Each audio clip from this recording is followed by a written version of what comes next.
जल वितरण कर्मचारी ने छोटी लड़की के हाथ पर एक नजर डाली और पाया कि उसकी छोटी उंगली टूट गई थी। उसने छोटे लड़के से आइसक्रीम छीन ली, उसे कुछ निवाले में खा लिया और फिर छोटी लड़की के बालों का बैंड खींच लिया और एक सरल सा फिक्सिंग ब्रैकेट तैयार हो गया। इस समय छोटी लड़की के पिता आए और पार्क हून ने उन्हें सलाह दी कि वे बच्चे को जल्द से जल्द इलाज के लिए ले जाएं, अन्यथा उंगली को बचाया नहीं जा सकेगा। उस व्यक्ति ने उनकी सलाह मान ली और जांच के लिए अस्पताल चला गया। जैसा कि पार्क हून ने कहा, डॉक्टर ने कहा कि यदि समय रहते स्टेंट को ठीक नहीं किया जाता तो वह अपनी छोटी उंगली खो सकती थी। छोटी लड़की हैरान थी। फिर उन्होंने डॉक्टर के निर्देशानुसार सीपी भेजा, लेकिन एक कोने में उनकी मुलाकात पार्क हून से हुई, जो अस्पताल में पानी देने आया था। पार्क हून अधीरता से दिखावा करने के लिए आगे बढ़ा। जैसे ही वह व्यक्ति उससे पूछने वाला था कि वह कौन है, वह अचानक जोर से खांसने लगा। पार्क हून ने देखा कि उसके साथ कुछ गड़बड़ है और वह उसकी छाती की जांच करने गया, लेकिन उसने उसे धक्का दे दिया।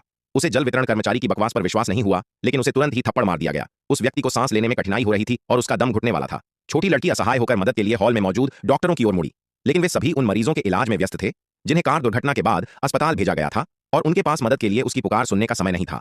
छोटी लड़की वास्तव में यह समझ नहीं पा रही थी कि जब वे सबसे पहले अस्पताल पहुंचे थे तो उनका इलाज पहले क्यों नहीं किया। अपने पिता को दम घुटता देख छोटी लड़की निराशा में चिल्लाने लगी।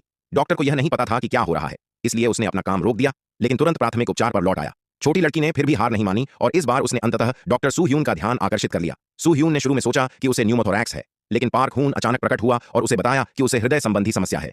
सू ह्यून के पास उससे निपटने का समय नहीं था। उसने अपने सहायक से उस व्यक्ति को प्रारंभिक जांच के लिए ले जाने को कहा और फिर जल्दी से वहां से चली गई। पार्क हून, जो चिंतित था, उसका पीछा करता रहा और निश्चित रूप से कुछ ही देर बाद वह व्यक्ति अचानक बेहोश हो गया और उसकी सांसें बंद हो गईं।